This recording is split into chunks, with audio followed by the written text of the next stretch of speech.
Yeah, by Joe, let me take it to France. Diamonds hot, get it ice out again. Been through rocket, a climber, and niggas on top of these niggas not with it. Bitch, I love money all over the digits. Niggas look up to me cause I go get it. Little bitch, she obsessed with me, and she with it. Okay, I'm back to another video. So today we are back with another Trap Geek reaction. I haven't done one of these in a while, so I thought I would bring it back, and we're bringing it back with a banger. This has been suggested many times on this channel and under the Trap Geek reaction comment section, and it is Houdini and the City of Fallen Rappers. Houdini is someone I reacted to in the Canadian rap video. I did one of those a while ago, and Houdini, I listened to him in that. He was fire. I definitely need to react to some more Canadian rap in general. I feel like I should definitely do that again. Let me know if there's more Canadian rappers that I should react to, or if I just need to hear more of the people I listened to already, which was one of them being Houdini. And yeah, he was fire. I'm interested to know a bit more about the backstory of his life. I'm pretty sure he was killed, right? I think I remember people telling me that, but I'm not sure. I guess we'll find out in this video, the City of Fallen Rappers. Let's get straight into it. Before we do, can we hit a like target of 1,000 likes? If you haven't already liked the video, go down and click that like button, and also subscribe and turn notifications on so you don't miss my next upload, which will eventually I'll be coming around to do some more Trap Geek reactions and more like in general documentary reactions. I've been looking for some other channels that do similar kind of content as well. So yeah, not always Trap Geek. I've seen one on YNW Melly, which would be an interesting one on Vault, I think it was. So yeah, there'll be different channels, documentaries coming in this future, but yeah, content like this, and also I do US and UK music reactions, so make sure you subscribe and get notifications on so you don't miss that. Anyway, let's get into this. You become a target. Not only you're a target, you're rapping about these people. Your house is 10 times the size of their house. Bro, why is it every time this video, every time Trap Geek's videos start with a Vlad TV interview in it, he just causes the most beef? That would make me dislike me if I was on the other side.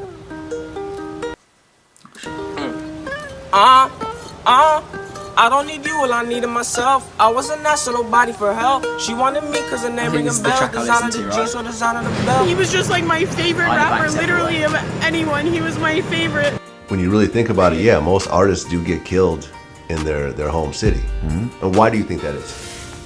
Hatred. People looking at you, saying, I wish that was me. Bullets sent many fleeing for their lives here on this stretch. Now the 21-year-old has been identified as a popular Toronto rapper. Alright, we gotta talk about the Houdini story, right? The jealousy and hatred rappers gotta deal with in their own home city is terrible. And that's a fact in every state in America. But one of the most violent cities right now for up-and-coming rappers to make it out of is Toronto, and people don't realize this. There's a reason Toronto's becoming one of the most surveyed. It's true, I never realized Toronto had this big of an issue with violence in general. Like I don't know enough about Canada. I just kind of see Canada as like a less crazy America, really. I know that's probably very offensive to every Canadian out there. I bet Canadians hate being compared to America. Yeah, I don't know much about Canada. Like the two people out of Canada I know are probably like Jordan Peterson and Peter McKinnon, who's like a photographer no one will know on here. But there's like, yeah, and then obviously loads of music artists as well, but they always end up like becoming American, if you know what I mean. Like Drake is basically American now. But yeah, I feel like I need to learn a bit more about Canada. I should definitely do another reacting to Canadian rap. Cities in North America. It's looking like Beijing. They're getting cameras everywhere. Only Atlanta, Chicago, and DC got more surveillance per person. And that's because of the ongoing gang war that's been escalating for years, right? It's literally hunting season on rappers. And that's exactly what happened to Houdini. Houdini was sitting down with record labels in LA, New York, collabing with Pop Smoke. This kid was the real deal. Until a couple weeks ago, he was brutally shot and killed in broad daylight in the entertainment district of downtown Toronto. And this shit was surgical. They used Glock 9s with 30-round mags. They took advantage of Corona season by wearing medical masks to hide their faces. There was a 6-year-old kid that got caught in the crossfire dodging. Bro, I bet fucking anyone trying to do any kind of crime loved COVID. Like the amount that you can get away with wearing a mask, you don't have to wear like an actual ballet on. Like it must be so much easier. Bullets. That has a high capacity magazine. It's a 30-round magazine.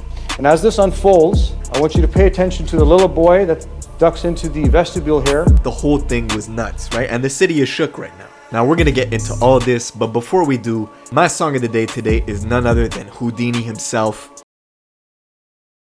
Alright, in order to understand this story, we gotta focus on one hood in particular in Toronto called Driftwood, or Northside Jane and Finch, and this is where Houdini's from. Now, they're by far the most influential in terms of music in the city, but they're also a notorious Crip faction, right? They beef with pretty much everybody in the city. To the south of them, the south side of Jane and Finch, they bang blood. I say this in like all of these Trap Geek videos which mention the Bloods and Crips. I'm always amazed how much those have managed to travel. Like, they're just all over like America and Canada, obviously. It's crazy.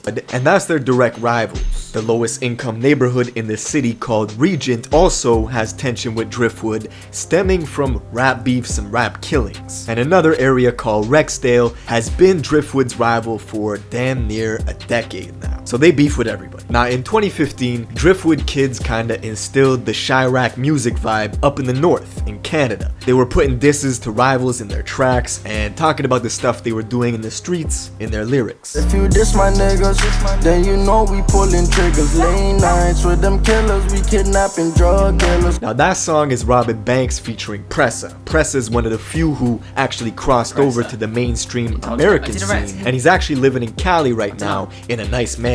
His rap career popped off, but before all that, he was involved in a case where he allegedly kidnapped 2 drug dealers, moving them around from location to location, holding them for ransom, until eventually forcing them to give each other head in front of everybody. 2 dudes. That's crazy. Now, Pressa was later cleared of those charges and granted the court's permission to go on. Hold on. Bro, what? Like, why? It's a bit sus. What? Why was he doing that for his own enjoyment? I'm very confused. Did I hear that right? Eventually forcing them to give each other head in front of everybody. 2 dudes. That's crazy. Now, Pressa was later cleared of those charges and granted the court's permission to go on tour with Drake out in England. And another rapper got 6 years in Pressa's place for the charge. Now, Pressa's partner, Robin Banks, who was in that track that I just showed, he was practically the pioneer for the scene, right? He had the torch early on from 2015, and he kind of started this organic hood label in Driftwood, where he was putting on all the rappers from his area. Robin Banks started getting millions of views, caught the attention of Meek Mill, who really rocked with the movement. Meek Mill and Robin Banks were sending paperwork back and forth. He was about to sign a deal with the Dream Chasers, and to celebrate, he was having a party at a hookah lounge called Cameo, where unfortunately his ops found out about it, infiltrated the party, and shot him up 9 times, leaving him in critical condition. Just as this man was about to cross over to the US scene, they orchestrated that hit on him. Now, thankfully, Robin Banks is alive. That's what it seems like. It seems like all the Canadian artists, like it's the crossing over to the US scene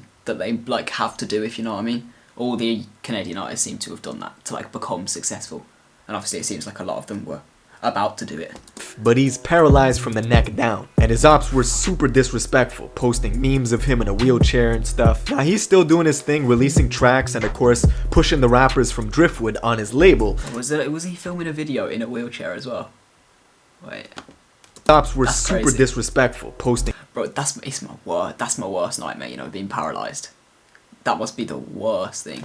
Memes of him in a wheelchair and stuff. Now, he's still doing his thing, releasing tracks and of course pushing the rappers from Driftwood on his label, but the rivals going after Robin Banks like that really escalated the violence in the city, and it made it kind of a trophy for people to target rappers. This was like the first high-profile assassination attempt on a rapper who was about to cross over. Now, the next year, the most influential artist out of the country was Smoke Dawg. Now, I'm not from Toronto. You don't gotta be from Toronto to know Smoke Dawg. He was getting co-signed by Drake, doing shows in the UK and the US, and he's from the place called Regent Park. Now, this is pretty much the trenches, right? It's the lowest income community in the whole city, but it's not very close to Driftwood, and because of that, they didn't really have too much tension back and forth until one summer night at a club in 2018, Smoke Dawg got into a heated argument with a Driftwood rapper by the name of 21 Neat, and this shit escalated quickly, right? They stepped outside where 21 Neat shot and killed Smoke Dawg and his manager.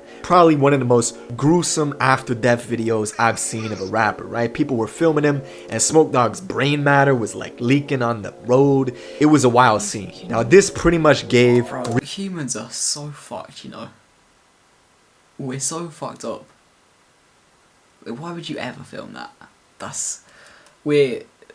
with the whole like morbid curiosity or that. Oh, we're weird, man. Region the green light to go after Driftwood as retaliation. And this created a whole bunch of new problems in the city where two neighborhoods that otherwise didn't have too much tension now had maximum levels of tension. And Driftwood didn't really care, like they were welcoming all smoke. Now the Toronto police didn't arrest the rapper 21 Neat for quite some time. They couldn't find him. There were even rumors that he escaped to Somalia, but he eventually got found out all the way out in the west coast of the country near Vancouver, where he was extradited back to Toronto to stand trial for the murder of Smoke Dogg. Now this is when the story gets wild, because 21 Neat has a brother who goes by the name of 22 Neat, right? They're both from Driftwood, they're from the same block as Pressa, Robin Banks, they're all homies, which is why it was weird when everyone found out 5 months ago in December of 2019, 22 Neat killed his own homie and fellow rapper on their label named YS. Free case out, fucker and farmer. Only cook the ops that you gotta. If they don't make noise, why bother? YS had just gotten back from doing a bit in jail, and he was on a bunch of tracks that were getting hundreds of thousands of views, and out of nowhere, the feds found YS's body all the way out on the west coast of the country near Vancouver. And the rumors started circulating that 22 Neat, his own homie, was the one who pulled the trigger. Nobody really knows why he did it, but some people say it was over money. That's not been confirmed. Anyways, 22 Neat knew there would be repercussions, so he fled to a place called Calgary, Alberta. But he didn't last long. They actually found him dead 2 days later, as revenge for what he did to the homie YS. Now at this point, the city's in crisis, and Driftwood was putting out all this talent, but this horrific stuff kept happening. Oh, we've got an ad, so I do not have YouTube Premium. And anyone in the comments telling me to get ad blocker? Ad blocker is not my friend. If you're using ad blocker, you are not making me money. So no one get ad blocker. Ad blocker is banned in this community.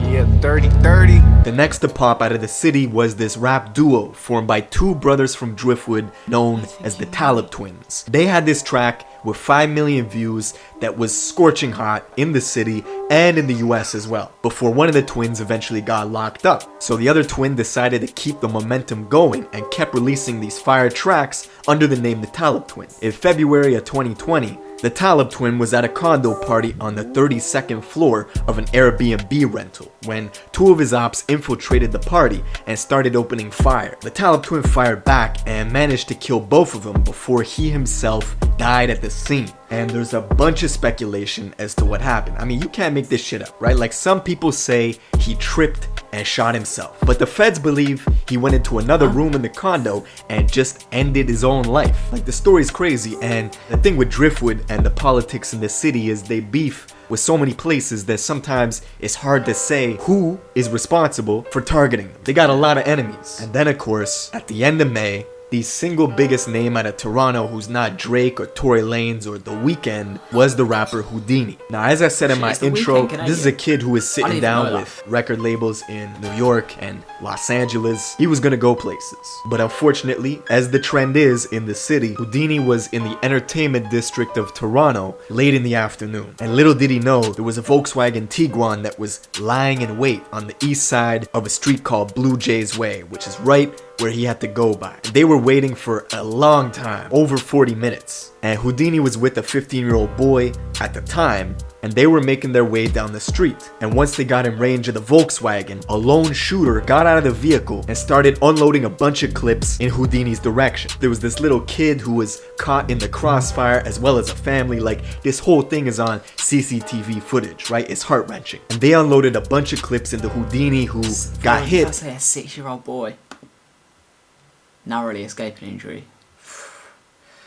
Some of this shit gets so fucked, man. Bunch of clips into Houdini, who got hit and kept running, right? Adrenaline, even if you get wounded mortally, you could still run because you got adrenaline. So he was running with a bunch of bullets in his body and then eventually collapsed and died. And the 15-year-old kid who was with Houdini was also strapped, and he was trying to get off shots back at the assailants, and then his gun jammed, right? Which he got rid of in an alleyway and ran away. Now, Meek Mill, Tory Lanez, and a whole bunch of others took to social media to express their condolences as soon. That type of shit makes it so much worse as well. Like, he had the bullets in him, but he was running. Like, it's not like a quick death, if you know what I mean. Like, sometimes you get sprayed up, but you're dead instantly. But yeah, it's like long and painful. as this happened, and you could see just how much the industry was rocking with Houdini. Like, this was a kid who was about to make it. But just look at Toronto. The city is in shambles right now. Like, the retaliation killed. That's what makes it so sad as well. Like, when someone who's just about to make it out of that life, and then it just, yeah, it comes back to them. Like, they were so close to just making it out, leaving all that shit behind, and then shit like this happens. Things have already been ordered. But I guess when you're like that involved in it, even when you like get big, you ain't gonna leave it behind. Like Lil Durk is still involved in it from what I can see. But like, you have enough resources to be able to stop shit like this from happening. Houdini's own memorial got shot up in this ridiculous video you can see on YouTube. It's like this drive-by style video where out of the darkness this car pulls up, starts opening fire into a crowd. The whole crowd is strapped up, so they immediately start firing back. But this shit is nuts. I know this happens in the States, it's nothing new, but I'm coining Toronto the city of the fallen rappers because the trend recently of the up-and-coming rappers who are now dead is just unparalleled. Like, you can't compare it. But yeah, man, that's it for this video. Rest in peace to Houdini, gone but not forgotten. Check out his music when you get a chance. And yeah, man, rest in peace. I'll see you in the next one. I definitely need to listen to more of him because the track I heard from him in the Canadian rap video was fire. I definitely need to react to more of him. Let me know if he like. Does he deserve his own video? Should I do his own video? If there is, maybe I should do like 2 songs in one. Or if you guys just want to see in general some more Canadian rap reactions, I can definitely do that as well, and I'll put him in as one of the artists in that. But yeah, rest in peace to Houdini. Like, every time I react to Trap Geek reactions, I just end up at the end of the video like, it's a bit of a downer, isn't it? But they're interesting, they're entertaining, and I know you guys like the reactions. And if you have enjoyed this one, make sure you go down and click that like button. Like I said, a like target of 1,000 likes. And if you haven't already subscribed, make sure you go down and click that subscribe button and turn notifications on so you don't miss when I upload my next Trap Geek reaction, and in general some more UK and US music reactions. But apart from that, I will see you guys in the next one. Yeah!